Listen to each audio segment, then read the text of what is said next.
Hi, my name is Todd Leonard. And my name is Herb Montgomery, and we're just talking. Thank you for taking a moment to click the like button, the subscribe button, and the bell icon. We appreciate it, and we hope you do too. So I don't know how many people are keeping track of how many weeks I have had a cold, but I think this is my fourth cold I've had in the last 5 or 6 weeks. And so thank you guys for Please putting click up the with. vaccine button for her. Please click Please, the. please, YouTube make one of those and everybody click it. If you're new to this channel, each week Todd, Leonard, and I take a moment to talk about the upcoming weekend's lectionary reading from the Gospels. And our goal is to talk about those readings in the context of love and inclusion and social justice. Our hope is that our talking will be just talking, as in justice, but that also something that is said during this time as we go back and forth would inspire you along with us to do more than just talking. So, Todd, what passage are we looking at this week?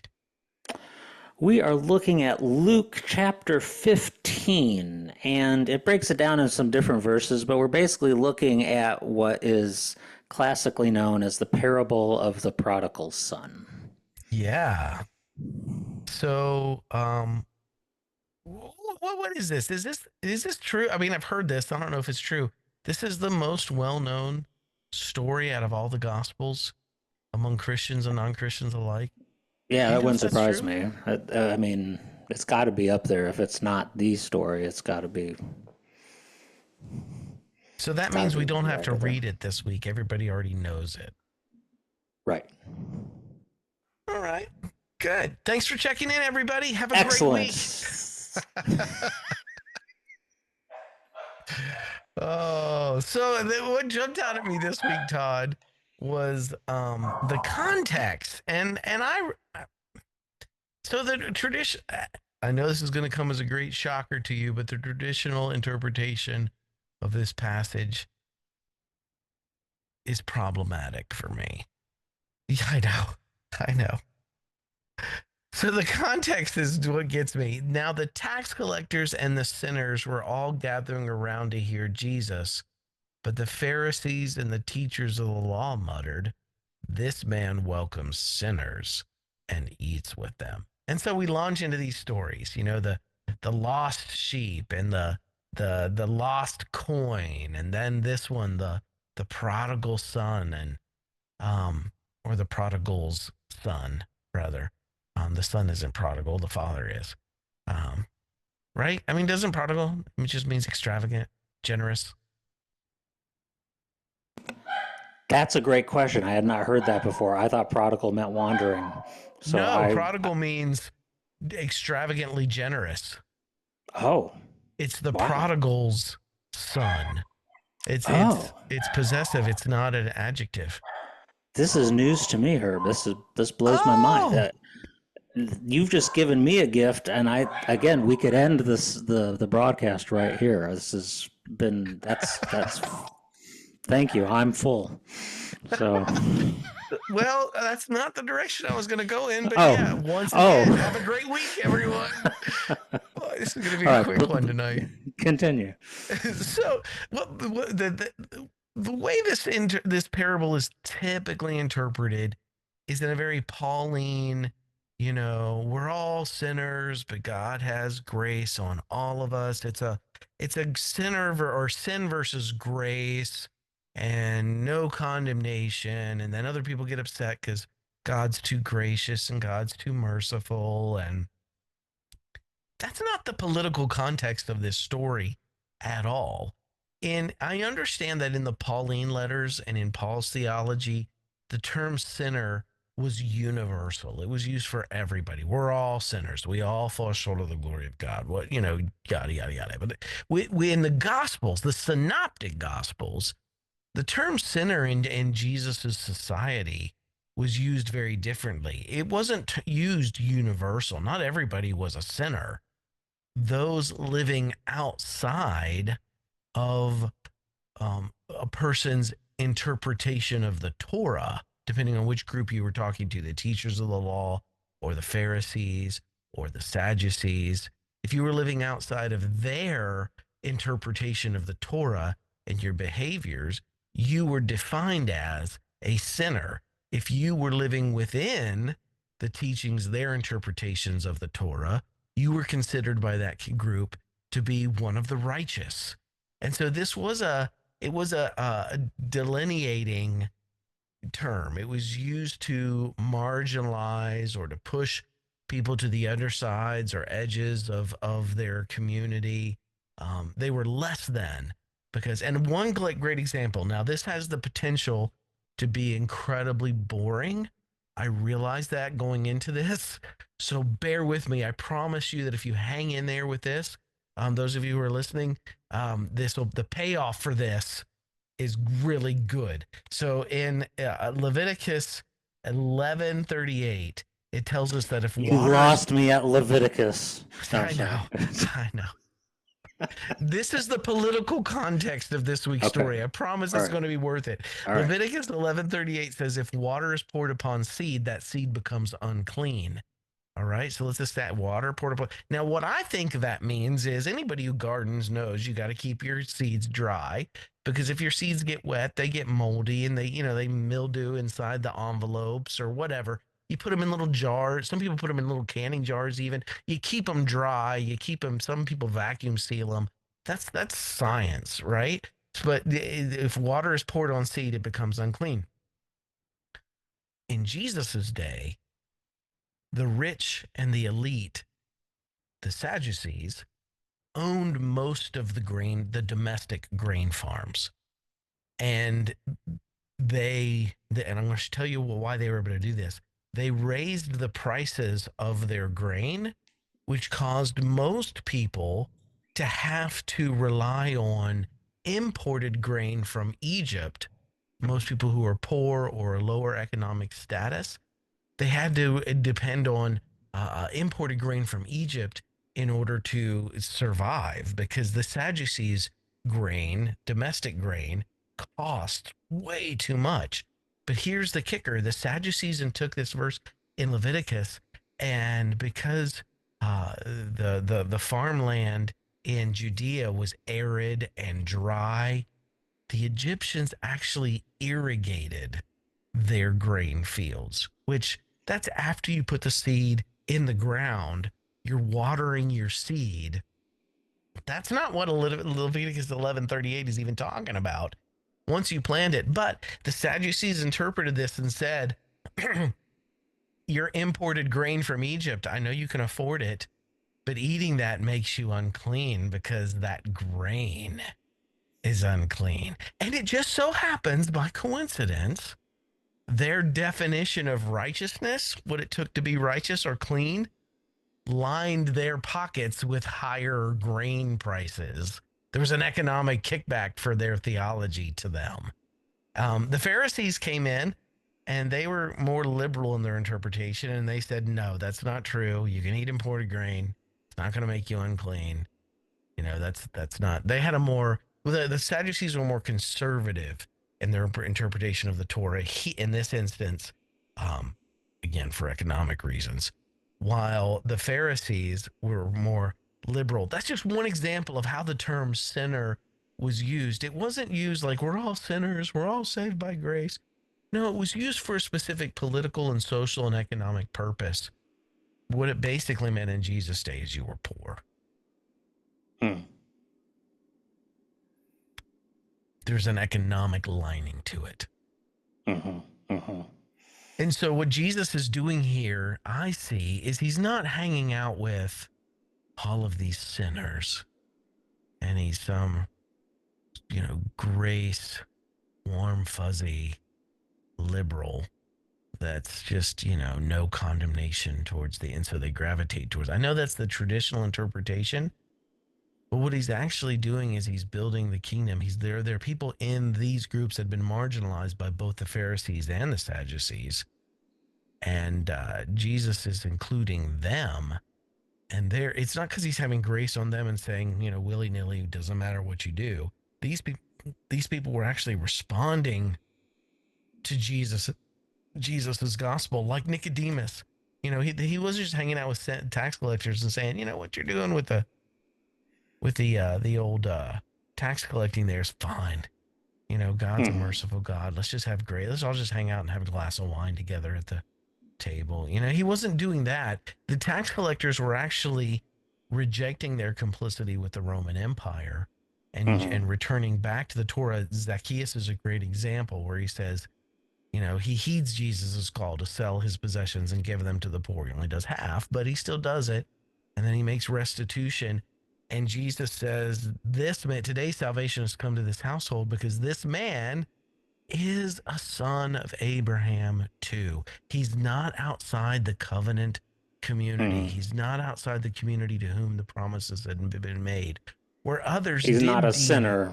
he's not a sinner in that sense, right? Yeah. And so it's a subtle, it's a nuanced difference, but it makes Hmm. huge implications. Like today, we as a society do the same thing with not with like the religiously charged term of sinner, but let's talk about white supremacy for a moment.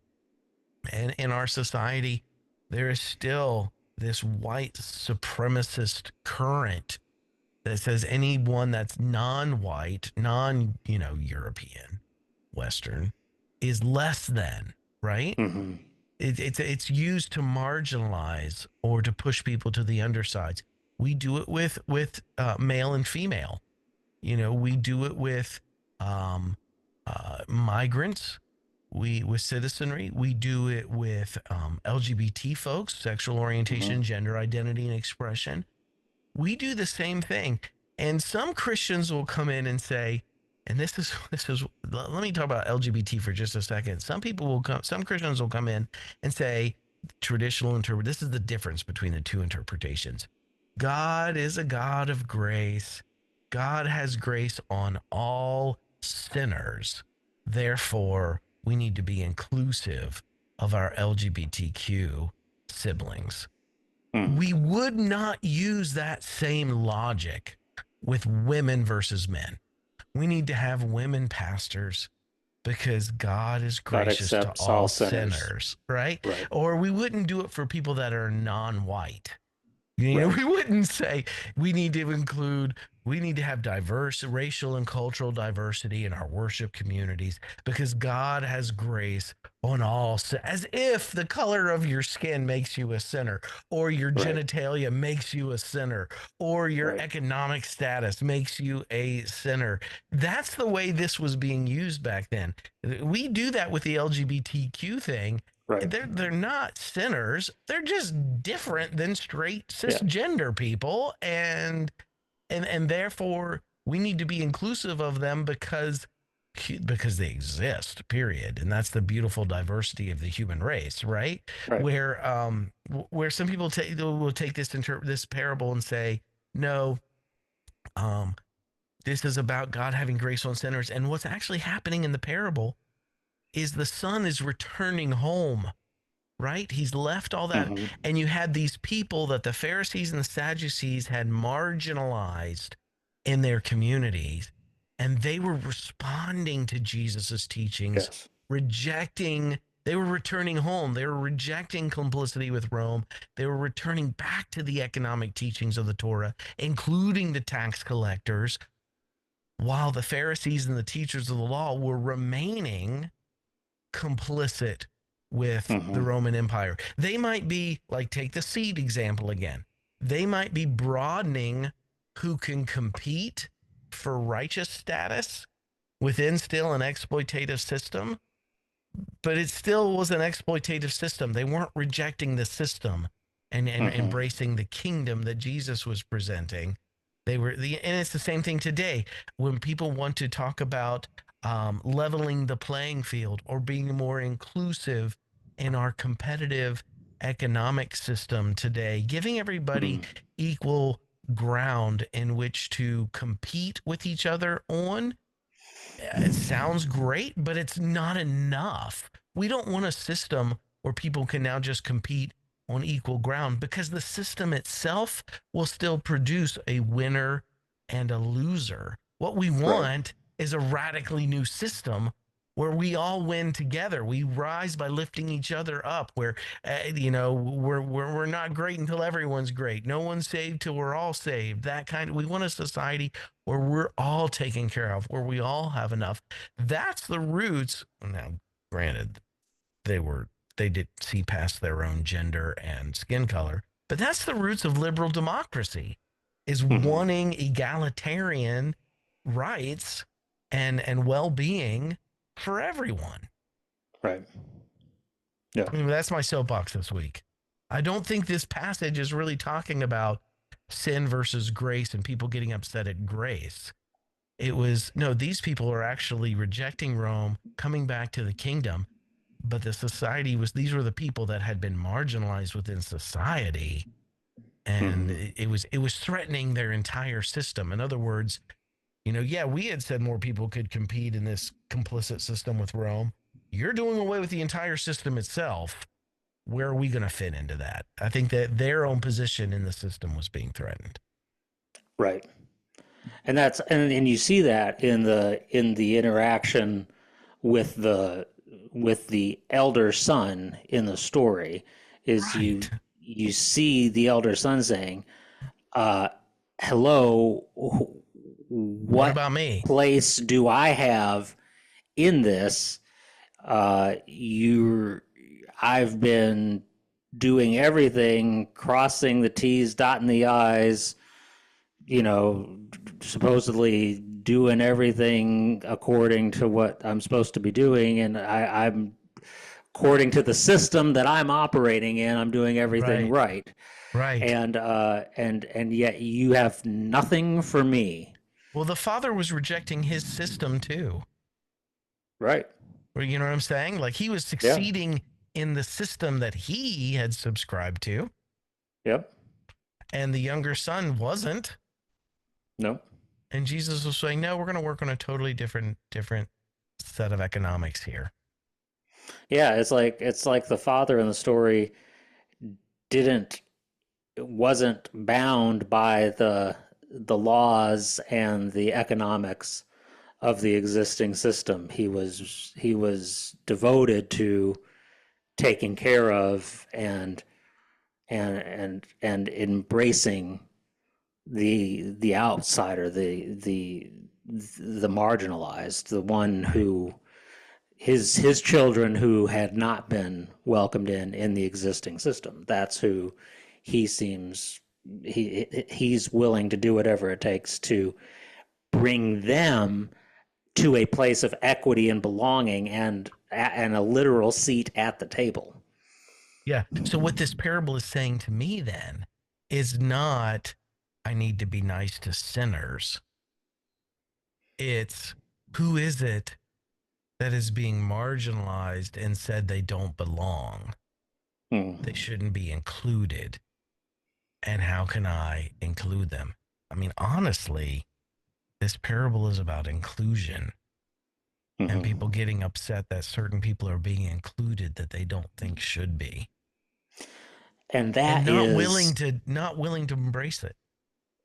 and that is the to mix metaphors. That is the real sin Yeah. of the current Christian church.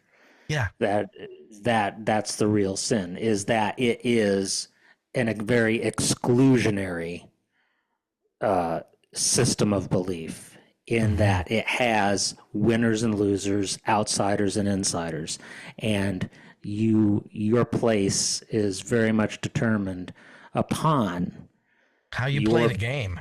how you play the game, and it has very little to do with what God says, who God says you are, and what God says about justice and mercy towards all. It has everything to do about fitting into a system that preserves a status quo and preserves a hierarchy and preserves a purity culture that reinforces a system that economically benefits from Mm-hmm. elevating people who can abide by and behave according to a certain way of living. So you and I grew up in faith communities where I think we could list a million examples of where we've seen this practiced within the church, right?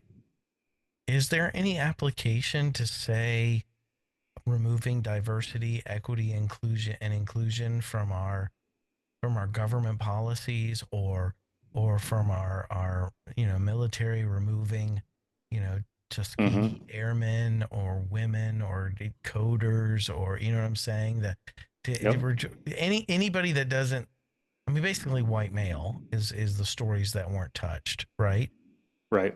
And it was, you can tell it was AI that did it, because if the term gay, even if it was someone's name, right, their story was deleted.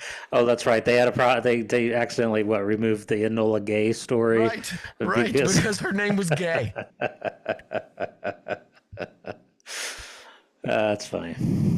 You know what I'm saying? Like Sad like that and that whole funny. thing is the older brother here. Yeah, that's right. That's right. In a world that's safe for everyone, everyone means everyone. Yeah. And it's the older brother throwing a tantrum saying, "Hey, I thought I was special. Hey, I thought I deserved extra Right, favor, higher right. echelon, get the lion's share of the reward. I've done this, I've done that. I should be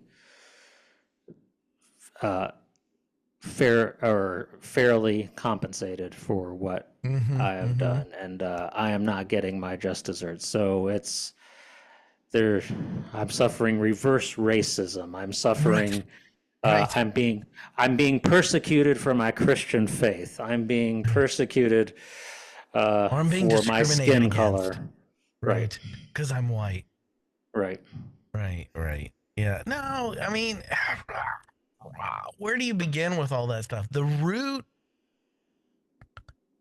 of this opposition, this present day opposition to a multicultural, multiracial, liberal democracy, the roots, the thing that opposes that, it's the same root as this older brother here, who's getting Mm. upset that someone he thinks should be not included, should be marginalized, is being included. Mm. And again, if this is about sin and grace, well, then that messes that whole thing up, and it says, well, they should be included because they're sinners and God is great. No, no, no. The reason Jesus was including them in the kingdom is because they were embracing the ethics and principles of the kingdom, and That's you were right. rejecting them. And when we're talking about multicultural, multiracial democracy, those who embrace that, like the tax collectors and those had been marginalized, whether you call them sinner or not, for whatever reason they've been marginalized, those who embrace that, there are going to be people that are Yeah. upset at that. And this parable is I think incredibly appropriate to what we see happening right now in the U.S. Yeah. society.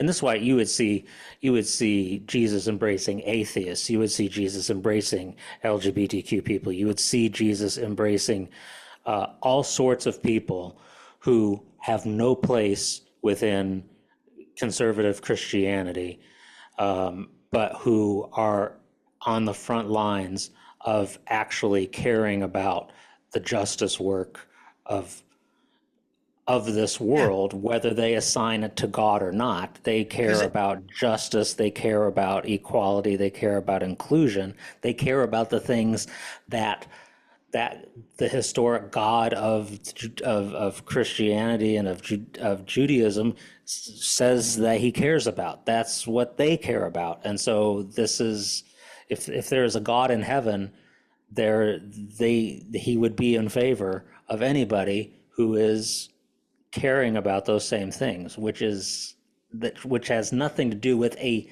assent to a higher power. It doesn't have or an assent in escaping to an afterlife or believing that someone died on a cross. It says Do you love your brother and sister? Do Will you love your you neighbor? stick up for them? Will you advocate for them? Will you fight for them? Then you are part of my kingdom. You Do, belong with me. do you view the people's needs as holy? Yes. And Yes. again, the father in this story didn't throw a party in order to motivate the prodigal son to come home. You know what No. I'm saying? He wasn't trying to show grace, even though you're out there trying to get you to come home. No, the prodigal son, the son was out there, the younger son was out there, and he had come home, right? That's like the tax collectors. That's like Nicodemus, who had rejected his tax. Sorry, not Nicodemus, Zacchaeus, who had rejected his. All those names run together sometimes. He had rejected his tax collecting life and was embracing Jesus's kingdom, right? There was a change. He was embracing justice. He was embracing the very things that you were just describing. Mhm. And it was based on the embrace of justice, especially the economic teaching, the economic justice of the Torah that Jesus was calling people back to. He was embracing that. And based on that, there were others around saying, he shouldn't be, embracing these tax collectors and sinners. He shouldn't be, Mhm. and again, they were embracing the justice teachings. And so today, I like your example. Um, when we talk about atheists, or we talk about people who are different from believers or whatever, Mhm. we don't embrace. It's not embrace them because God is gracious towards the sinner. Mhm. It's when we see an atheist embracing the work of what we would call the kingdom, even better than what a Christian is doing, Right. we say, there it is. There it is. Yeah. And some people will still get hung up on the fact that he's an atheist. Just like Right. the older brother would get caught up on the fact that, yeah, but this son left home and wasted all your money. Yeah. It doesn't matter. What's he doing right now? What are they That's doing right. right now? That's right. And that's what matters, is whether or not they're embracing a world that is safe, compassionate, and just Yeah. for everyone. And that's big enough to include the older brother too. The older brother Exactly. was invited to the same party. That's right. Everyone is invited to repent, believe the good news, and enter into the work of the good news. Everyone That's is right. invited. And Everyone is and we invited. mean by that the work of justice. Yes. And Yeah. to use the name that you accidentally spoke, it appear we believe, at least according to the Gospel of John, it seems that Nicodemus was one of those governmental Jewish One of leaders the who seemed to Pharisees have that, that yes. changed heart and became part of the Jesus movement. So there were examples of that, though not as many as more people like the tax collectors and things like that who followed that became followers of Jesus. But I think one thing that I want to go back to and not miss in all this, and just to reemphasize that you've said already, is is how important it is to remember the economic aspect of this parable, and that so often this pejorative label of sinner, this exclusionary behavior of the powerful and the privileged, ends up harming poor people. Mm-hmm. And I Sinner think, basically meant poor people in the Gospels. right. And we we have we won't we no one will ever admit that we are this way in this country, but we treat poor people like sinners too. Yeah. We blame And them for their economic status in life. we don't believe it is a societal problem that needs to be addressed by Mm-hmm. society. Mm-hmm. We don't own that it is a justice issue that needs to be righted, that it's an evil that needs to be righted. We ultimately put, like you said, we put the onus upon the individual. It's their They must be fault. lazy. Right. There's some character flaw. There's something, either their parents were sinners or they're sinners, and they're paying for it. And we need to, part of it, the heart of the gospel is economic reform and economic salvation for everyone. That's got to So, be understood. If we don't understand that, we will always, it will be too easy for us to miss it and get sidetracked on other things, or like the Christian church does, emphasize an escape to a celestial heaven mhm, mhm. rather than creating a just and equitable kingdom here on earth. So next month, we're almost to April, but next month's recommended book that's going to be a recommended reading for Renewed Heart Ministries is Aubrey Hendrick's book, The Politics of Jesus, Rediscovering the True Revolutionary Nature of Jesus' Teachings and How They Have Been Corrupted. And he does a phenomenal job of laying out the history of what you've just described, of where we have a system that creates poverty, and then we blame those who are victims of that system Mm, for their poverty. He also mm, shows that he shows statistically communities that are oppressed start to exhibit certain self-destructive behaviors because of their oppression. In other words, those self-destructive behaviors didn't cause their oppression. right. The oppression caused the self-destructive behaviors. You That's have right. people out there like Jack Vance, and I can speak to this because I'm from West Virginia. Did I say Jack Vance? It's not what I meant. J.D. Vance. There it is. Sorry, thanks. You have people out there like one's a science fiction author, the other is the vice president. J.D. Vance. Whew. Man, that was a flash from the past. But anyway, J.D. Vance, who wrote the book Hillbilly Elegy, right? Right. In that book, Hillbilly Elegy, he blames West Virginians for their poverty based on their decisions, right? Nothing could be further than the truth. The reason Appalachian people often make self-destructive lifestyle choices is because of the economic oppression they're living under that gives birth to that. Now, granted, we do vote against our own best interest. I get that. I'll grant you that. But all of the other stuff that you blame the poverty of the poor person on, those are the results of living in an economically exploitative system, not the poverty is not the result of that. And there's two Right. statements which I included these in my blog. I think, boy, I hope I pulled up the right thing for next week. Yes, this is from Nelson Mandela in 2005. Yep, at a speech he gave in London's Trafalgar Square, called "Make Poverty History." He said, like slavery and apartheid, poverty is not natural. It is man made, and it can be overcome and eradicated by the action of human beings. He's not talking about the poor, he's talking about the people who make them poor.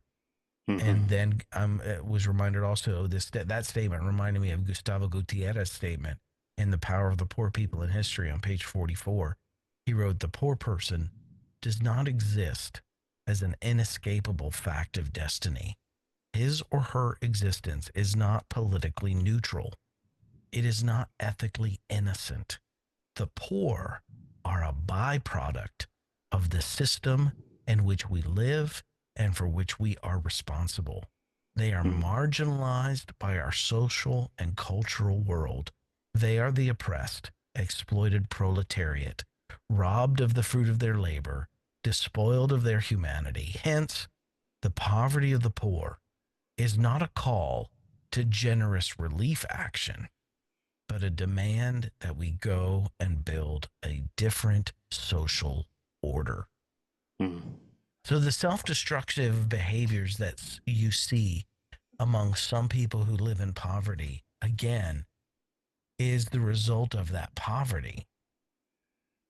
It's not the other way around. No, it's not. It's chicken and egg thing, and it's the chicken is the poverty. The self-destructive behaviors are the eggs that come from that. It is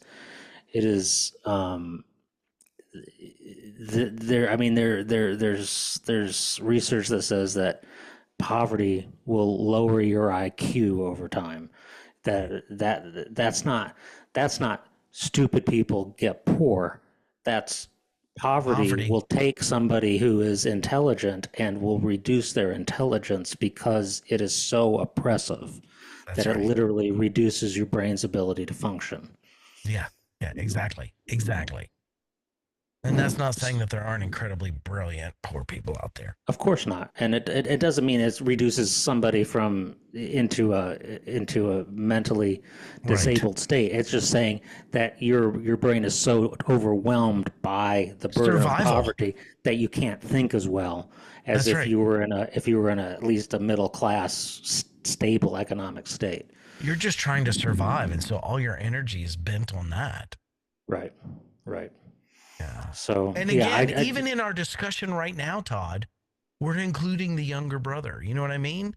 mhm. We're removing the moral stigma from people who live in poverty. And in so doing, I can already hear some older brothers out there in my head saying, Yeah, you know, I know. I know because there's people will say, but you don't know some of the people. You don't know some of my own family, and I'm yeah. and I know. I actually do know them. I live here. Yeah, I know, and you know this is if you're gonna start talking about people who don't deserve things. Mm-hmm. I Mm-hmm. I, advi- I Oh, advise you yes. not to. I advise you not to go down that road if you're going to start talking about people who don't deserve things. Yeah. I love it um, when people say, and when they and people quote Paul and who say, who might waste things if they right. might not spend it wisely. Let's not go down that road too quickly. Can you imagine having enough money to end world poverty and not doing it? I mean, to Well, end world poverty and not even miss the money and not right, doing it. right, Right, right, right. Hmm. yeah, I was going in a different direction, but I forgot where I was headed. Maybe it'll come back to me. yeah. Well, and I just this just for me personally today, I was like personally convicted. I was driving for my job. I have to drive from place to place to visit the patients that I serve, and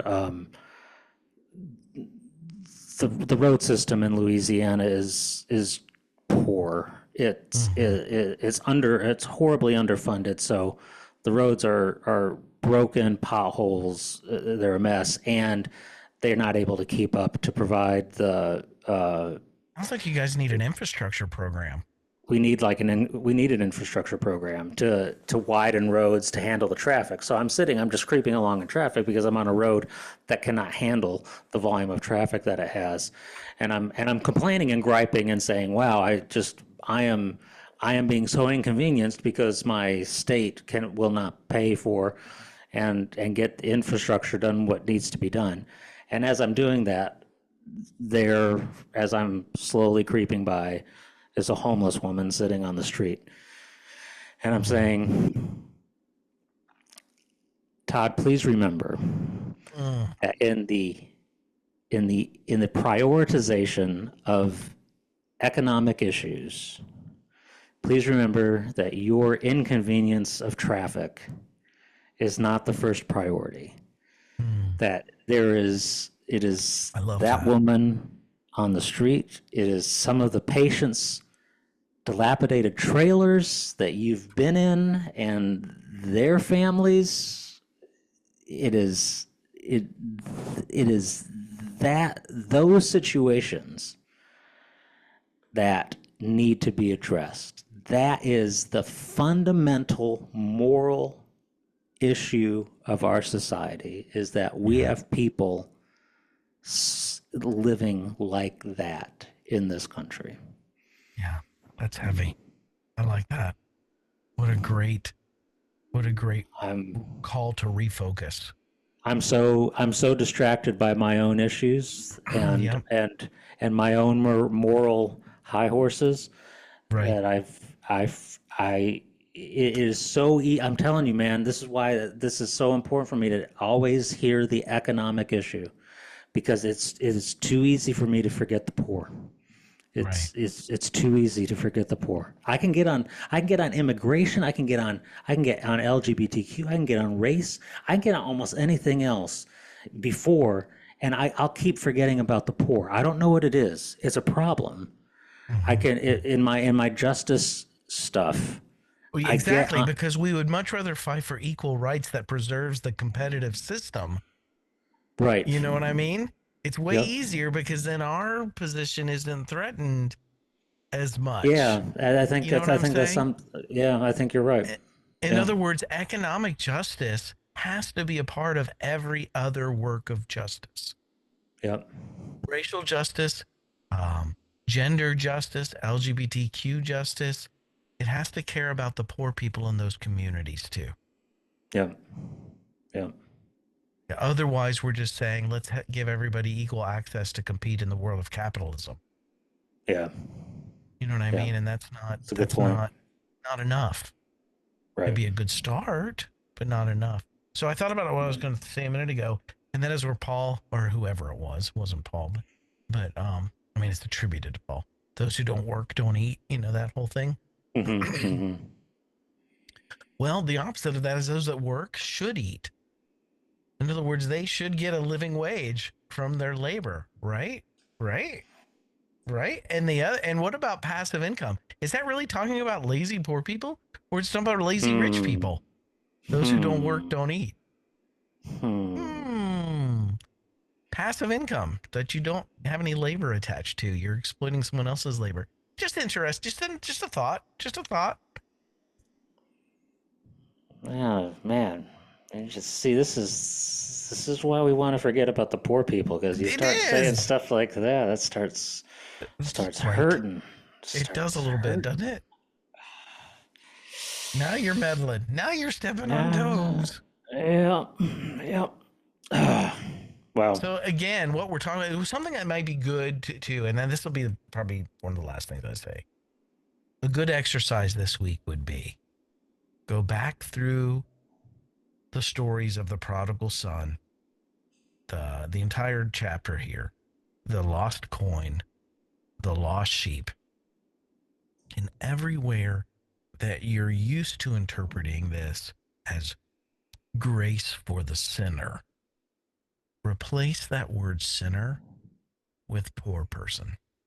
Mm. Go back and read Mm. those three stories again now with the Mm. poor there rather Mm. than the sinner, Mm. and see if that doesn't try to push the political envelope a little bit.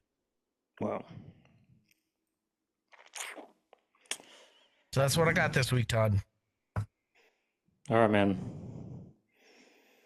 Well, what do you got with Renewed Heart Ministries? Renewed Heart Ministry still going strong. We are still getting a new website. I'm excited about that. This website, it probably hasn't been updated in over a decade. We've had the same website for over 10 years. Yikes. Yeah. So we're getting a new website finally, but it's going to have all the same resources on it and improved functionality, but basically the same concept. It'll just work better. But those of you who are unfamiliar with Renewed Heart Ministries, we are a not for profit organization that is passionate about helping people discover the intersection of their faith and social justice, whatever area of social justice they feel passionate about. All of our resources are online and they're all free. Um, they're for you to take advantage of. Um, the I have to say this.